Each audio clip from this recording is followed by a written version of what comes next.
Sean todos bendecidos. Nuevamente estamos aquí con este discipulado 3 y hoy te presentaremos la lección número 7, peligros en el liderazgo. Es por eso que nosotros mediante esta lección queremos darte a conocer los tipos de liderazgo y los peligros más comunes que pueden afectar tu vida ministerial.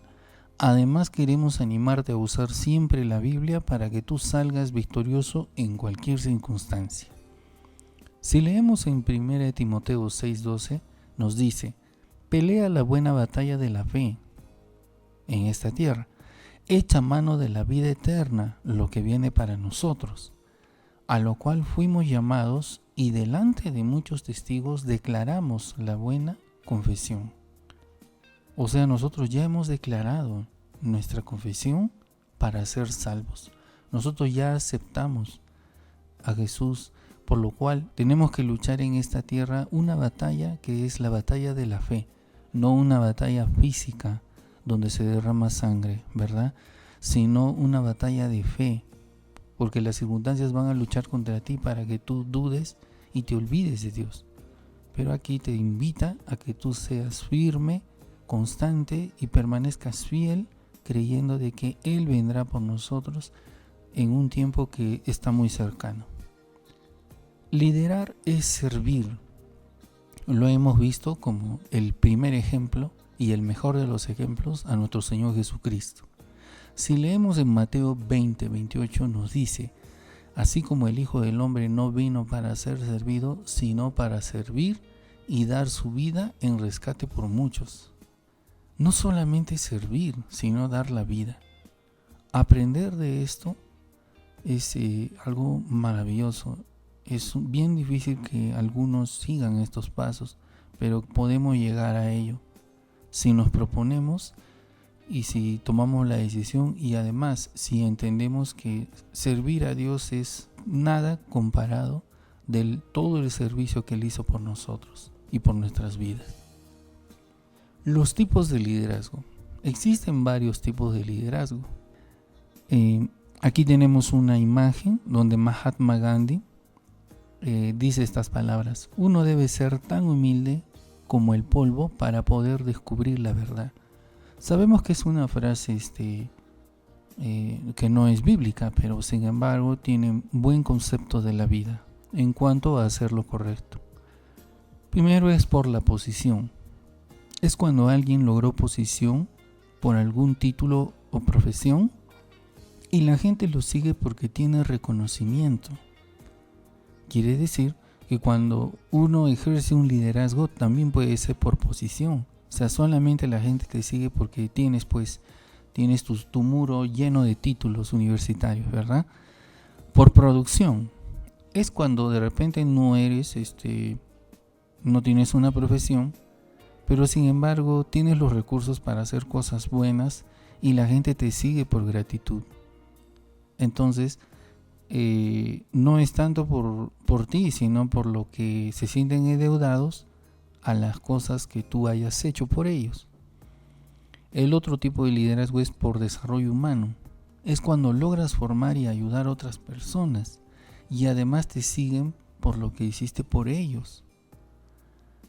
Bueno, en este sentido es cuando tú haces obras humanitarias y la gente simplemente te sigue porque, sabe que eres buena gente. Pero hay un cuarto y último, que es por la personalidad. Este es el mayor de todos. La gente te sigue por lo que usted es, y no tanto por lo que tengas o hiciste, sino por lo que tú eres y por lo que representas. Nosotros hemos seguido a Jesucristo no tanto por las cosas que Él haya tenido, porque Él no tuvo cosas, no tuvo ni siquiera su casa, no tuvo nada en esta tierra, aunque todo es de Él, ¿verdad? Pero sin embargo, nadie habla de lo que Él tuvo. Todos hablan de Jesús por lo que Él fue y por lo que Él hizo por nosotros. Todos hemos llegado ahora somos muchos en el mundo, que cuando oyen de Jesús y entienden su llamado, la gente se acerca porque se quedan sorprendidos por lo que Él fue. Él dio su vida primeramente por una razón, por amor. Y luego, como resultado de ese amor, fue su sacrificio en la cruz. Entonces, el hacer cosas o hacer el bien a los demás debe quedar en segundo plano, y lo que debe quedar primeramente es la personalidad. No hay un buen sacrificio si no hay una buena personalidad, si no hay un amor interno por lo que hagas. Aclarado eso, podemos decir de que podemos mejorar nuestra personalidad para poder nosotros influenciar en las personas. ¿Qué necesito para ser un buen líder? Necesitamos tener un corazón quebrantado y hacer la voluntad de Dios. Un corazón quebrantado significa un corazón sensible, un corazón que no busca su voluntad, sino la voluntad de Dios. En Génesis 22 dice, en Génesis 22 dice que Dios pidió a su hijo de Abraham. ¿Cuál fue la actitud de Abraham? Fue de obediencia. ¿Le dolió? Claro que le dolió, era su hijo, y su único hijo.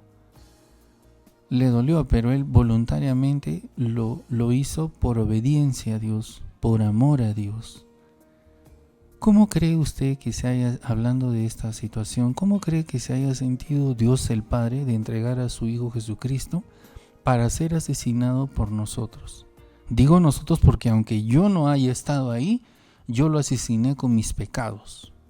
Los que nacieron antes de Jesús, los que nacieron en el tiempo de Jesús y los que nacieron después, hemos crucificado a Jesús con nuestros pecados. Y por esa razón es que también Jesús murió por todos nosotros, en el pasado, el presente y el futuro, todos los que nacieron. Y cuando usted le acepta al Señor, también usted es redimido por ese precioso amor de Jesucristo. Bueno, ¿qué más necesitamos para ser buenos líderes? Ser influyentes de fe en otras personas. Hebreos 11:1. Nuestra fe, transmitirla a otras personas. ¿Cuál es la otra? Ser un líder guiado por el Espíritu Santo. Juan 16:14-15. También tenemos que ser un líder de oración. Así como Jesús dependía de la oración, los mejores sermones salieron de nuestra cámara secreta en oración a Dios. Jesús hizo grandes maravillas, grandes milagros y grandes discursos o prédicas. Lo más impresionante de esto es que eso brotaba de Jesús porque él guardaba una relación muy íntima con su Padre en oración. Y las personas que hoy en día han experimentado este tipo de prodigios, de maravillas, es porque tienen una cámara secreta en su casa, que es su habitación. Y en ese lugar secreto, donde nadie sabe por qué estás llorando, ahí es donde Dios te visita. Y de ahí es donde salen personas que cambian este mundo. El liderazgo tiene peligros, muchos peligros de los cuales nosotros debemos estar atentos y cuidarnos. Porque estos espíritus vienen, el espíritu de orgullo, murmuración y otros más que vamos a ver, vienen a tu vida atacándote, incitándote a que tú peques, a que tú hagas lo que no debes hacer. Y un líder o alguien que está liderando o alguien que aspira debe tener en cuenta este tipo de peligros. Primeramente, en lo posible trate de alejar el orgullo de su vida. Porque el orgullo es la altivez, la soberbia y vanidad de una persona. Léalo en Romanos 12:13. Recuerde también que la palabra dice que Dios mira al humilde, mas al que es orgulloso lo mira de lejos. Significa que no se fija Dios en una persona orgullosa. El orgulloso al final se queda solo en la vida y muere solo. El consejo es que debemos pensar de nosotros mismos con cordura y equilibrio. Tampoco usted se va a dejar, obviamente, pisotear a usted y sobre todo no dejar que nadie pisotee la palabra de Dios, ¿verdad? Tampoco vamos a salir a atacarle o con una actitud violenta. No, simplemente debemos estar firmes y estables de forma equilibrada, sabiendo en quién hemos creído. Y no permitir que el orgullo nos invada. La murmuración es juzgar y hablar mal de los demás. Si leemos en Santiago 4:11 nos dice de que nosotros no debemos de mirar ni murmurar de nadie. Dios no nos ha llamado a ser jueces. Dios nos ha llamado a ser voces que claman en el desierto para que todos se arrepientan y entren al reino de los cielos. Algo que usted debe recordar como consejo es de que si Dios no lo llamó a ser juez, pues hay alguien que sí nos va a juzgar. Hay alguien que sí nos va a juzgar por tomar el lugar de Dios. C. Rebelión. Es estar en contra de obedecer a Dios y a su palabra. 1 Samuel 15:23. La rebelión es un pecado terrible, hermanos. Cuando uno se rebela contra Dios, pierde todo tipo de bendición de parte de Dios. El consejo es simple: obedecer. No condicione, no razone la palabra de Dios. Hemos sido llamados a obedecer, no a interpretar. Amén. Entonces, otros tipos de peligros que también tenemos que cuidarnos es las falsas revelaciones. Surgen a veces, como está en 1 de Timoteo 4:1-5, surgen a veces profecías extrañas de personas extrañas también. Sabemos de que Dios habla, sabemos que existe un don profético, pero una profecía debe estar compuesta de 3 partes. Primero, exhortación, consolación y edificación. Exhortación viene a ser que Dios te llama la atención, te dice, ¿qué estás haciendo? Consolación es que cuando tú te ves encarado por Dios mediante esta profecía, entonces Dios te consuela, te da una oportunidad. Pero hay una última parte que es la mejor de todas, que el Señor te edifica. Significa que el Señor no te deja ahí tirado en el piso, te da una salida y te alienta. Esas 3 partes se deben componer. Si usted lee la Biblia en el Antiguo Testamento y en el Nuevo Testamento, las profecías estaban más o menos compuestas de esa forma. Vamos a recordar una, cuando el profeta Natán fue ante David. El profeta Natán fue de una manera, usó una fábula para exhortar la condición en que estaba viviendo David. Cuando David se vio encarado y el juicio que él determinó a través de sus propias palabras, ahí es donde él abre los ojos y se da cuenta del error en el que estaba. Rompe en llanto pidiendo a Dios misericordia. Mientras él lloraba, hermanos, el Señor ya lo había perdonado, porque de lo contrario hubiese muerto en el momento. Entonces, Dios, al consolar su corazón, vino luego la edificación, porque luego Dios después de haber cometido este pecado y perder el niño a causa de su pecado, Dios le dio una nueva oportunidad, le dio un segundo hijo que trajo paz a todo el pueblo de Israel. ¿Y quién fue? Salomón. Cuando reinó Salomón, hubo un gran tiempo de paz. Entonces, hermanos, esto es solamente un ejemplo. El tiempo corre. Entonces, cuídese de una falsa profecía y escudriñelo todo. Además, cuando Dios nos profetiza, hermanos, siempre es para edificación, son promesas buenas, son promesas que Dios nos da, porque Él es el único que está lleno de misericordia. El desaliento. Tengamos cuidado con desanimarnos, ya que eso solo frustrará nuestras metas y objetivos. No permitamos que el desaliento entre en nuestras vidas, porque el desaliento, como vemos acá este muchacho sentado en una banca, nos detiene. Y creo que nadie quiere detenerse, ¿verdad? El consejo es, recordemos la promesa de Dios que está presente en nosotros. Dios tiene promesas para nosotros. Aunque usted no sepa cuáles son, Dios las tiene.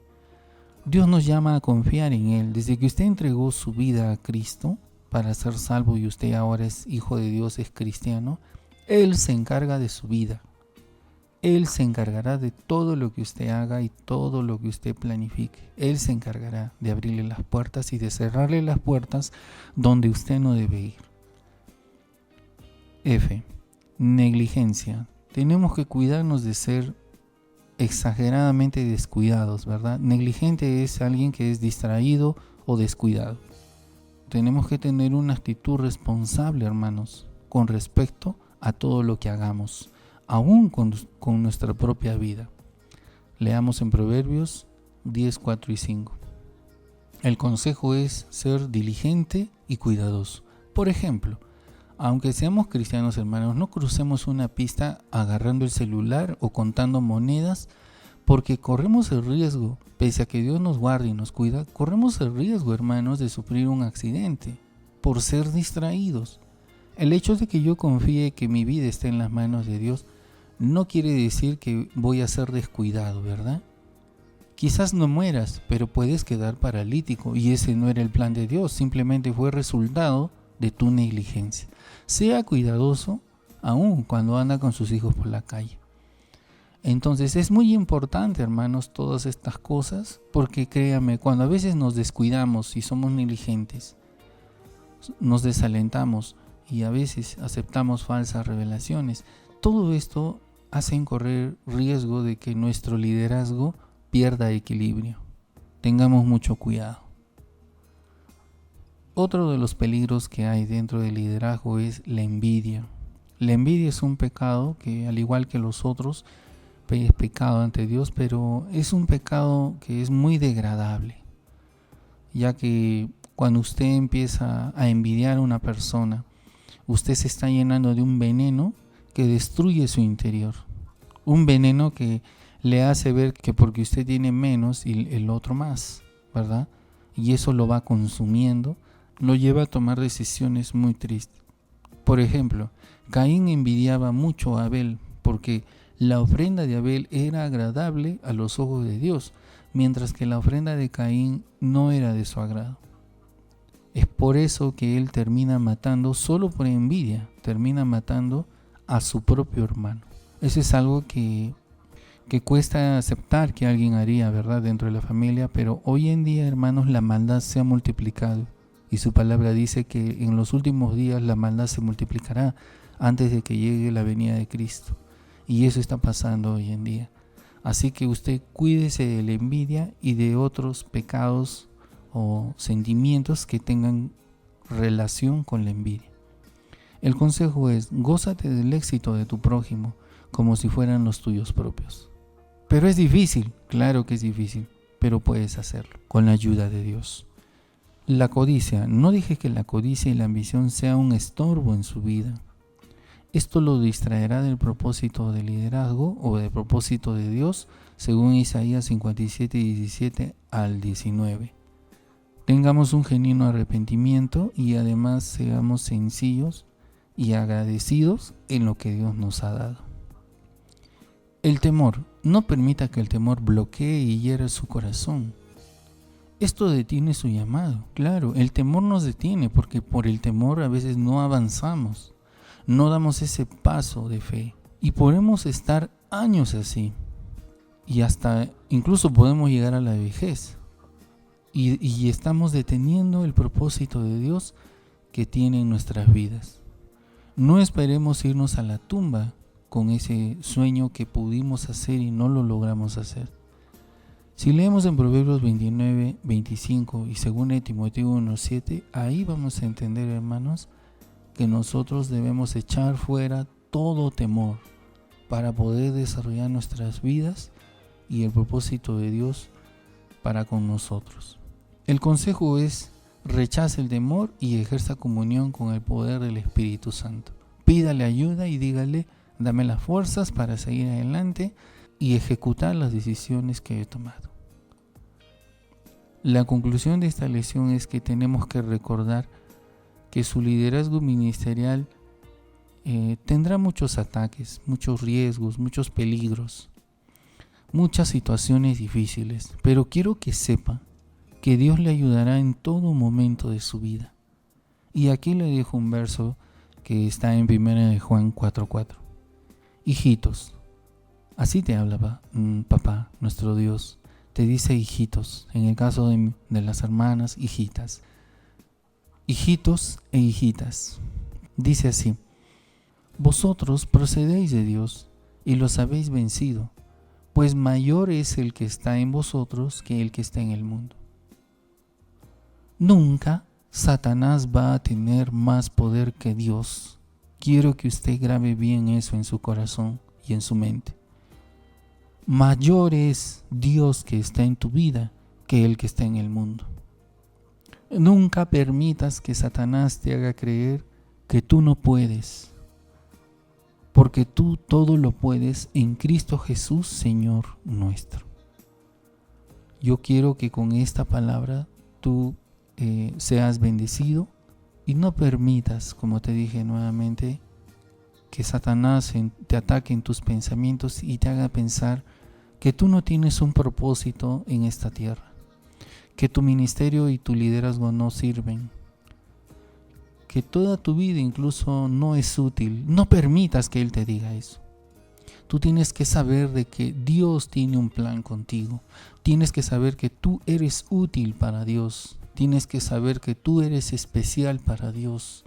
Y ya saca de tu mente esa frase que te han dicho que nadie es indispensable. Todos somos dispensables para la obra de Dios. Porque no todos, ¿sabe por qué digo esto? Porque no todos hacemos lo mismo. Cada uno tiene una función dentro del cuerpo de Cristo. Nunca un ojo puede juzgar al oído y decirle ¿por qué tú no ves? El oído le dirá, pues yo no podré ver, pero puedo oír.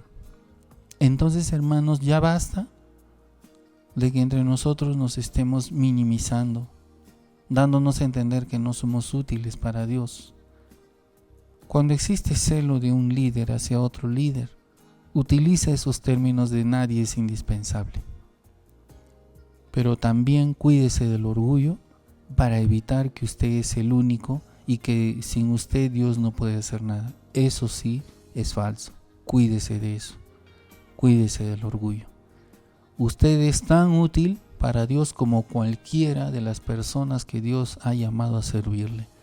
Que Dios lo bendiga mucho y yo espero que este discipulado siga siendo de bendición para usted. Gracias.